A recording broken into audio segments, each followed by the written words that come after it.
Our guest today is a lifelong seeker and wellness practitioner. Her personal journey from healing in her career, trauma, and anxiety and depression led her to discover transformative power of EFT tapping.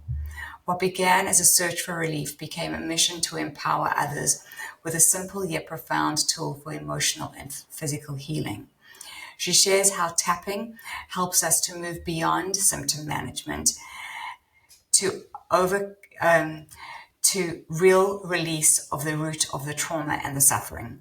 From emotional alchemy to the science behind the energetic healing, this conversation dives deep into how we can rewire our nervous system, process and store trauma, and find freedom one tap at a time.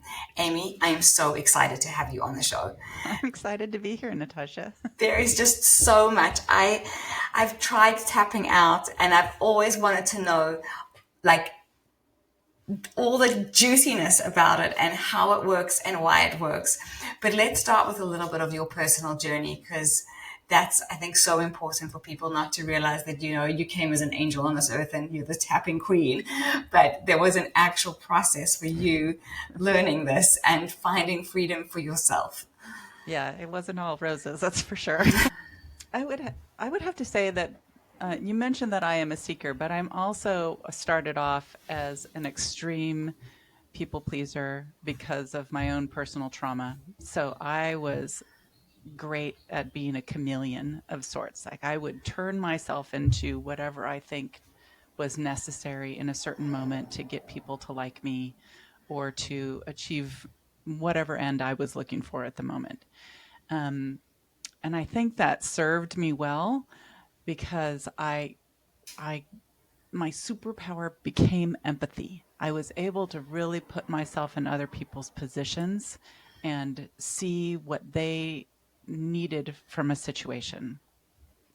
Now, that's a really broad answer to your question, but there was a lot of trauma in there, including my dad leaving, having a really lonely childhood, having cancer at a very early age, and having an extreme critical voice in my head all the time telling me that I was doing it all wrong.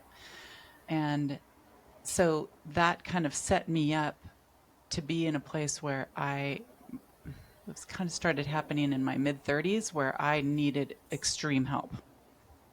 I had no sense of who I was. I had no sense of what I even wanted out of my life because I was always placing other people's needs above my own. And so I got to a point where I just wasn't functioning anymore because of it. And, there was addictions in there trying to mask whatever discomfort I was feeling.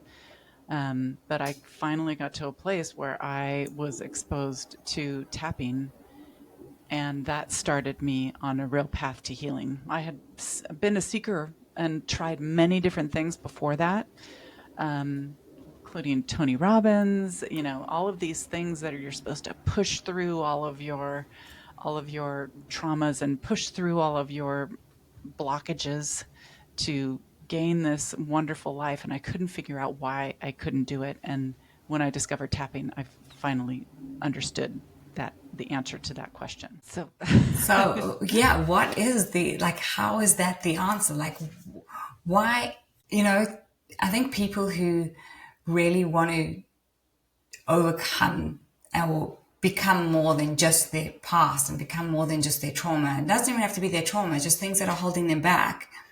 They do all these things. They go to the Tony Robbins or something like that. Yes. They see a therapist. They find a coach. Yes. But often there's like one thing that's missing, or they seem to kind of like make a little bit of headway, but it's like maybe 2 steps forward, 1 step back, 2 steps forward, 1 step back. Like how does tapping help to actually get that momentum or help really make that change where other things have not worked? Why would people say, why tapping? So I think for myself, and for probably a lot of other people out there, they assume that whatever they are not doing or whatever they are not achieving is somehow their fault. I assumed that my entire life. It was because I was lazy. It was because I was a procrastinator. That was a label that I gave myself. But what I finally started to understand is that those are symptoms. They are symptoms of an underlying issue that needs to be addressed, underlying trauma that needs to be addressed. And they happen because that part of my brain, the amygdala, the stress center of our brain, is trying desperately to protect me from the same hurts that I'd experienced in my past. It's doing it in all the wrong ways, but that's what it thinks it needs to do in order to protect me from my really big fears that started as a result of the trauma. So when I finally understood that, and I started applying tapping to not just the symptom of procrastination or the symptom of anxiety, but I started applying it to the root cause of the issue, the place where everything began. All of the fears that resulted from my dad leaving, all of the disempowering beliefs that resulted from my dad leaving, like I wasn't good enough, he didn't love me, those sorts of things. When I started applying tapping to those things, that's when I realized some really profound change. I could get through a moment of anxiety by tapping over on the symptoms of it, or I could get through a tough moment of procrastination by tapping on the symptoms. But I've been able to get rid of the vast majority of my procrastination by addressing those root issues with tapping. So, when you say tapping on the symptom, would that be like in the moment you're feeling like you're procrastinating or you're feeling stuck, you tap on that in that moment? Is that what you mean? Yes. So, like if you're experiencing anxiety, you're tapping on the symptoms of anxiety. Like my heart is racing. I don't know why. I just feel really uneasy in this moment, maybe even a little unsafe. And you start addressing those immediate feelings. But when you can, anxiety happens when we're triggered, when that part of our brain sees something similar that hurt us in the past. We don't even recognize it on a conscious level, but that part of our brain does, and it tells us this is something that could be really painful in some way, shape, or form.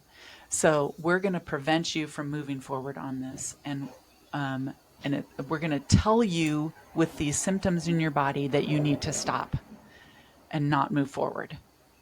So that's what's happening. And we don't often recognize that we have been triggered somehow. So when we apply the tapping to the symptoms, it's not addressing what's underneath it, which is a fear that has been triggered, a past memory that has been triggered, a past trauma that has been triggered, that our body is desperately trying to protect us from. So did that answer your question? I kind of got lost in my answer there. It does, and it leads into another question that I have that I'm really fascinated about, is that how do you discover what the root of the trauma is? So let's say you don't have memories. You don't have a lot of memories of your past because maybe you've blocked them out or you're not connected to it. So when you are triggered by something and you're not even aware of maybe what the trigger is that's causing the anxiety or the procrastination, and now you've got to try and tap into the root of that. Mm-hmm. How do you connect all those dots? I think that you have to be present enough to ask yourself, what am I really afraid of in this moment? I have all of these uncomfortable feelings in my body and I don't know what to do with them. So right now I'm afraid of my body. I'm afraid of what my body's doing because it doesn't feel like it's something that's supporting me. But if you can say, okay, what is my fear in this moment? Is it, if I'm afraid of moving forward with something, and professional, we'll say. Is there maybe a fear of failure? Or maybe there's a fear of success? And what would happen? And then you ask yourself, go a deeper level. What would happen if I did fail? What would happen if I did succeed? If I did succeed, would people stop loving me? Or if I did fail, would my worst fears about myself be true, that I'm really not good enough to take something like this on? Like, so we keep going deeper and deeper. Like, what if my worst fear came true in this moment? What is it? What is it that would happen? And then the likely thing is that you'll be able to link it to some experience that you had in your childhood or even in adulthood that caused you a lot of pain. And so that you kind of have to work your way backwards and figure out what that root source is. If you don't have a lot of memories about that, or if you even can't connect those dots, then you just start there with the tapping. You say, I don't know what this is about, but I'm open and willing to find the answer.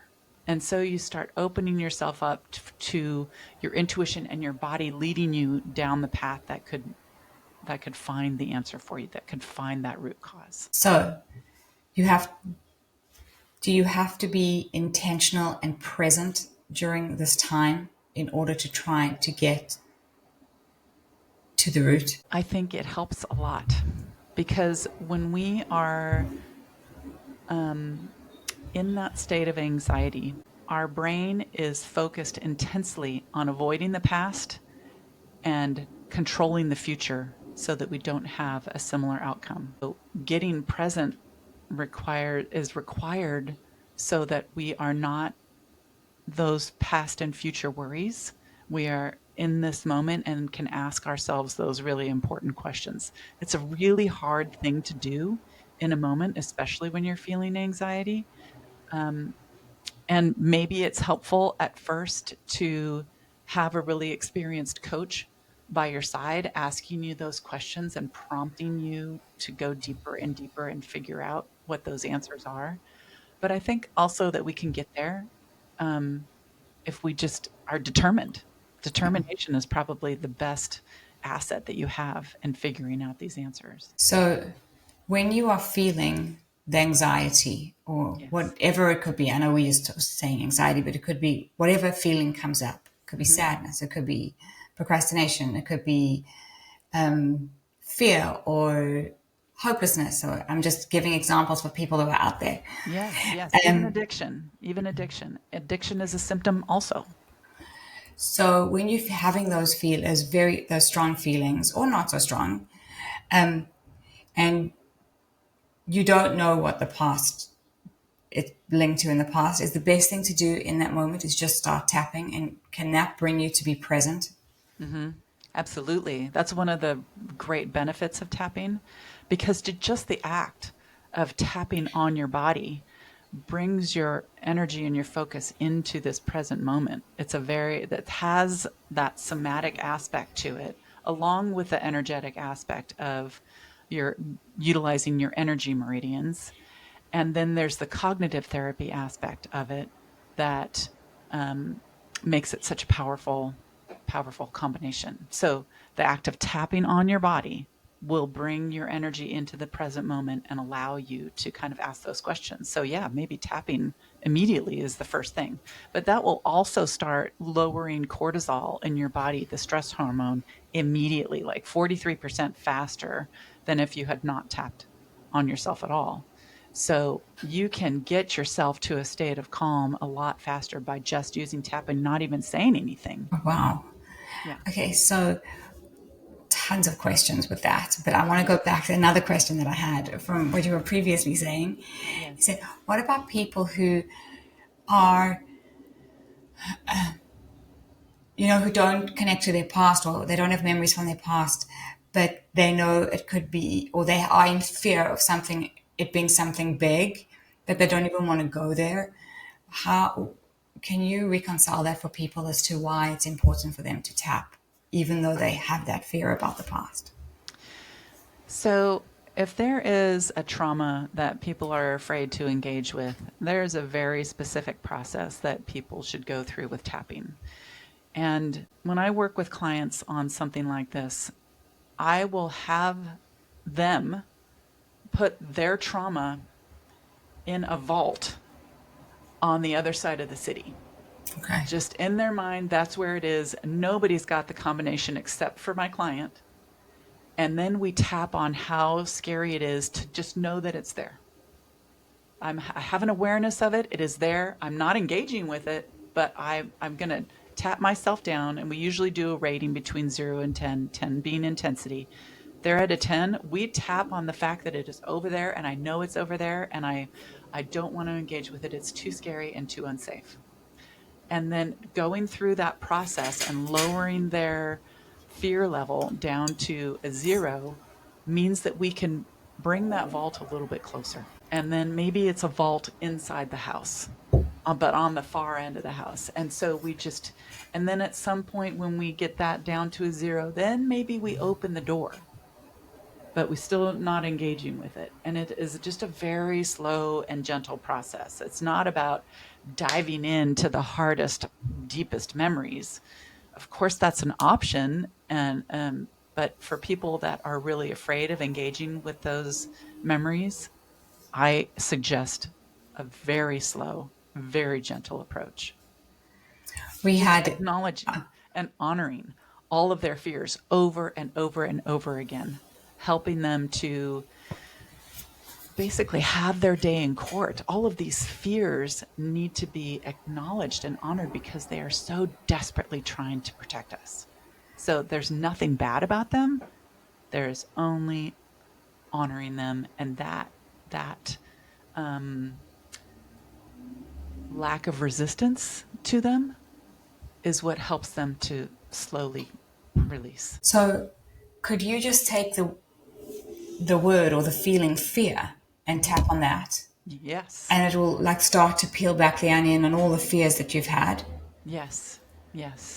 And it will start to, if you don't have an idea of what the fear actually is, your brain will start to help give you clues about, while you're tapping, thoughts are going to be coming up. Thoughts of maybe childhood stuff, maybe stuff with your parents, maybe stuff with siblings. You never know, but those are things to pay attention to because those are leading us down the path that will find the answer. So I'm always asking clients when we're done with a tapping round, I'm like, did any thoughts come up for you? And we talk about it then, and then maybe we chase the thought or the feeling for the next session, or maybe we just acknowledge it in the tapping for the next session. But those are very important things. Our brain will start to give us the answers if we just allow space for it and just focus on fear, if that's all we can name at the moment. So I want to get into how this works, but before we do that, I want to ask, is there a length of time that you should tap? Like, do you tap for 20 minutes at a session? Do you tap for hours? My sessions are 90 minutes because I really want to take somebody from a 10 down to a 0. And sometimes I need an hour and a half to do that, especially if I'm asking a lot of questions and trying to gather information to do our tapping rounds together. But anything helps. If you have 10 minutes, tap for 10 minutes. If you have 5 minutes, tap for 5 minutes. You are going to help regulate your nervous system in that moment just that much more. And it's going to make you that much more effective, that much more efficient in your day because you will be more present and more focused as a result. So anything helps. If you're dealing with a bigger issue, I would say give it some time, set aside some time. But if all you have is 15 minutes a day, I did some of my best progress while tapping while I was on a treadmill for like 30 minutes a day. And within like 2 weeks, I had gotten rid of so many fears and so many blockages in my own understanding of who I was that I didn't even recognize myself at the end. It just felt so different. I was a different person after 2 weeks of tapping half an hour a day. but I was tapping on the root cause. And that's what made such great progress. And so, I mean, I want to ask this, and then we're going to have to come back, because how does it actually work? Like, you tapping these parts of your body, and then what actually makes it so effective? Good question. As I mentioned, it really is a triple threat because it has that energetic aspect that is present in acupuncture. But obviously, instead of using needles, we're using the percussion of tapping on our acupressure points. It also has the cognitive therapy aspect, which is the thing I think escalates it in its power beyond anything else, because you are actually talking about what you want to release while you are doing the tapping on your body. And then I mentioned also there's the somatic aspect. So it's taking your energy from the past and it's taking it from the future and it's bringing it to this present moment where you are safe. And there's a part of you that starts to really recognize that in that moment. But what's happening on a we'll just say a scientific level is that it is our amygdala has been triggered somehow. And what tapping is doing, it is de-escalating all of those triggering messages that our brain is getting to feel scared and to feel unsafe in a moment. So it is de-escalating that. It is bringing our cortisol levels down. It is lowering our heart rate, lowering our blood pressure, and telling our body that it is okay to feel safe and calm about whatever it is we're tapping about. It may be even excited, maybe even joyful. It is, but it goes through a process. So, for example, if we start off with extreme fear of rejection, so we honor and acknowledge all of our fears about it. So this is the thing that I think people get confused about the most, because they don't understand that you are about how leaning into the negative aspects of our fear can actually help release them from our body, because it feels counterintuitive. But if you think about it, we've never really been encouraged as a society to lean into our difficult emotions, and they don't release from our body unless we move through them and we experience them. So over time, all of those difficult emotions just build up in our system. And so acknowledging and honoring those difficult emotions and even feeling those difficult emotions is the answer to releasing them.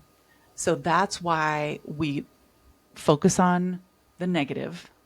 Negative is not a word that I choose to use about it anymore, but I think that's a word that people understand because they think emotions can be negative.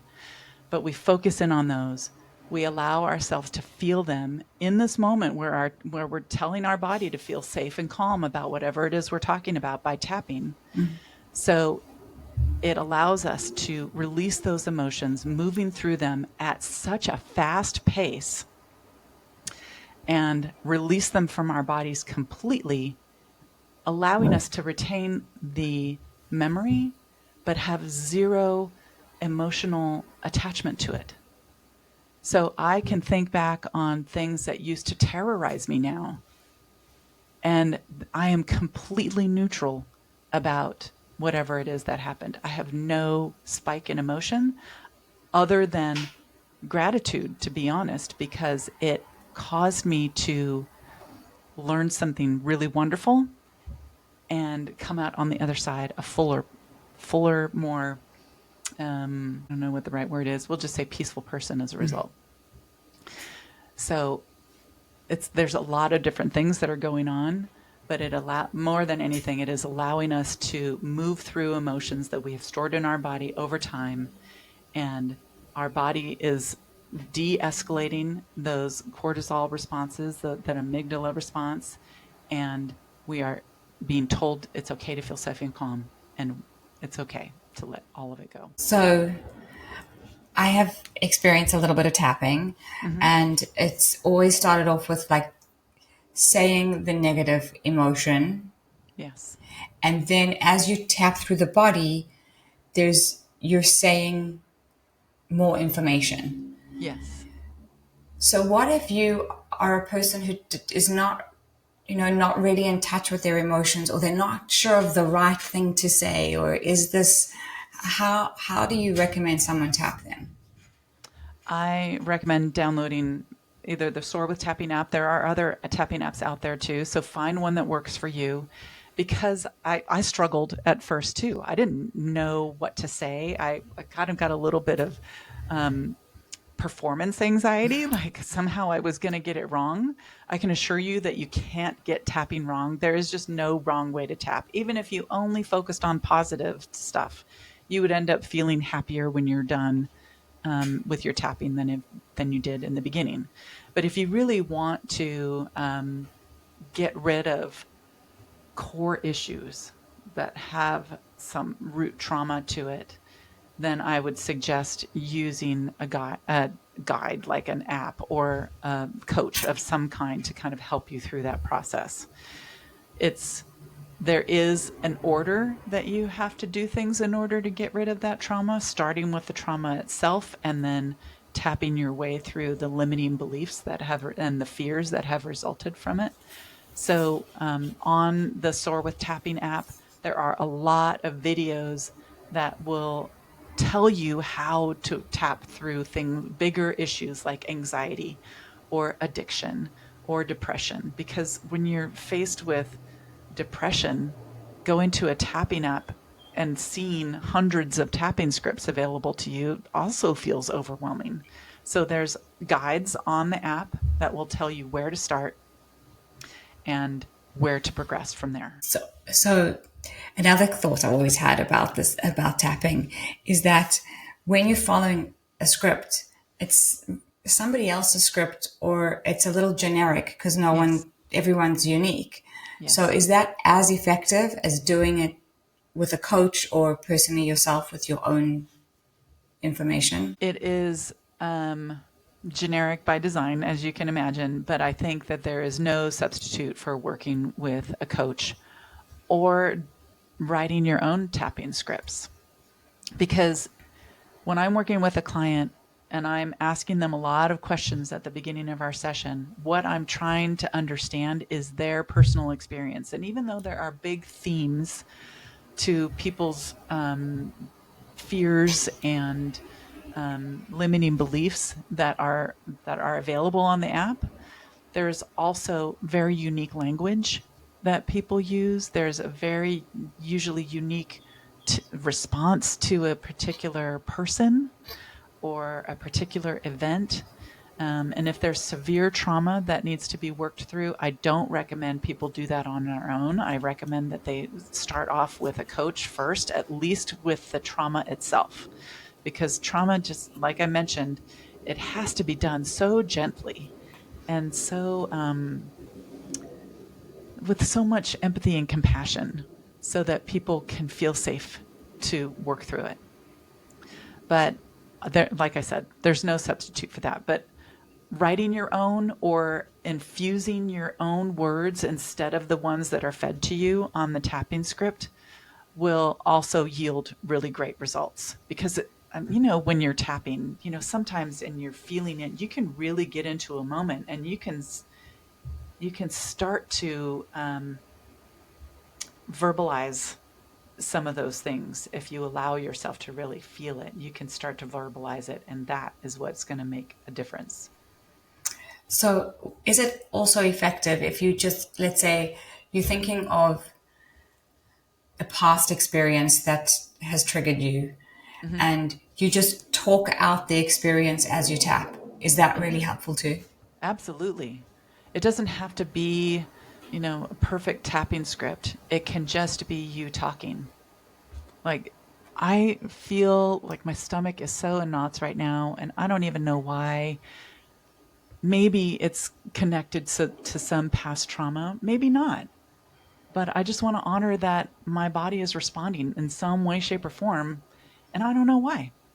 But I'm open and willing to understand what's underneath this you can just kind of talk it through and see where it goes. Like I said, there's a part of our brain that is going to start trickling information in by however our thought process expands, meaning that you might all of a sudden start thinking of a mean sibling and nothing in particular about them, but just start thinking about a mean sibling. And then there's a connection that's made in your brain between the fear you're experiencing now and maybe that the experiences you had with that mean sibling when you were growing up.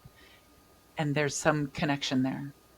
And then you don't even have to figure out what it is. Not all of us are therapists, but you can just start saying, for some reason, I'm thinking of so-and-so and I feel that fear in my body again. Maybe it's connected somehow, and you just start to honor your thoughts, really. So hearing you speak there, it sounds like you're very open to possibility. It's like, I don't know, but maybe. But Yes. is that what you need to be doing with tapping? Yeah, be open to the possibility, open to feeling anything and everything having to do with your fears. And I think that's honestly the hardest part for people to embrace, leaning in to uncomfortable emotions, because we've been taught to avoid them basically our entire lives, especially women. Well, especially men, I should say. Men have been taught that whatever the only acceptable emotion that they can offer is anger, and anything else is seen as weakness. And for women, our emotionality is often given the title of hysterics, so we haven't been encouraged to go down that road. And there's a lot of fear of judgment and criticism that goes along with actually entertaining the idea of allowing our hurt or allowing our anger or allowing sadness for any reason. So that tends to be the thing that people get stuck on in the beginning. But once they start to lean into those emotions a little bit and allow themselves to feel it, it really is remarkable how fast we can move through those feelings and release them from our body by just allowing it. So fascinating. Yeah. So when you started this work, did you find yourself like tapping in the grocery store or tapping in the car, or like something would come up and you'd be like, oh, I don't want to forget this, and you just start tapping? Yeah. At first I was embarrassed, like I didn't want anybody to see me, but then when I started just feeling so much better with it, I could care less. I was tapping in my car all over the place. Sometimes even like in meetings, I would find a spot and just start tapping, trying to tap, on the sly, so nobody noticed. But yeah, anywhere and everywhere, and especially on the treadmill. If I can combine two activities at the same time and not have to have a time set aside for it, then it just happens so much easier that way. So is there a set routine that one follows when they tap? For people who haven't experienced this, I'd love for you to go into that. Because you're also saying like you could tap, where people wouldn't notice you. But if there's a set routine, then how did you do that? And what are There some of those is other points? a set routine. Different practitioners will use different tapping points. I like to use all of them just because I'm here, I'm engaged, I want to get as much bang for my buck, and I don't know if it's true that tapping on all of the tapping meridians or energy meridians will achieve greater results, but I'm here, I might as well give it everything I've got. So the first point that we tap on is called the karate chop point, and it's just down from our pinky finger. And since I like to tap on both sides of my body, I tap those two spots together. And this is where you would say what's called an even though statement. Like, even though I'm feeling so much sadness right now, I love and honor myself anyway. And you say that 3 times. And then you go to repeater phrases on the different tapping points on our body. So the first one is right at the beginning of your eyebrows. Second one is on the side of your eye, right at your temple. And then under your eye, on top of your cheekbones, under your nose, under your mouth, There's the collarbone point. If you find the beginning of your collarbone, you can go down about an inch. There's a little valley in between your collarbone and your ribs on either side of your sternum. That's the next spot. And then underneath your arms, maybe about 4 inches down from your armpit. I tend to hug myself because I can get both spots that way. And then some spot that a lot of practitioners don't use is right on your ribs underneath. For women's, like right where your underwire would be on a bra, or maybe 2 to 3 inches down from your nipple for men. And then there's 3 spots on our wrist. There's outside, middle, and outside. And we can tap on all 3 of those just by turning our wrists or by getting it with all fingertips like that. And then the last one is up on top of your head. So there's a lot of different spots. There's like some on your fingers, but starting like with the eyebrow point and moving down our body and ending with the top of our head is really just a pattern that helps people stay on track. So while it's not necessary to go in that exact pattern, and some people will find a spot that feels better, like feels like they need to tap there more than others, you can stay there for however long you want and still achieve really good results. It's likely that that energy meridian has a bigger energy blockage and you're achieving better results by staying in that spot. But in general, tapping through all of the energy meridians is going to be your best bet, just as a routine. But I pay attention to your body and tap where you feel like you need to tap also.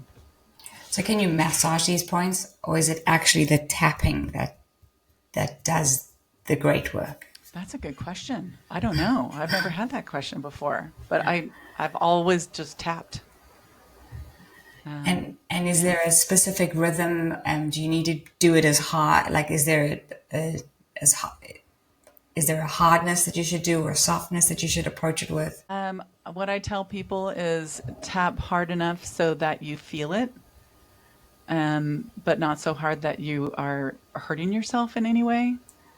I've had people be really gentle and just, tapping so lightly that it doesn't even look like they're tapping.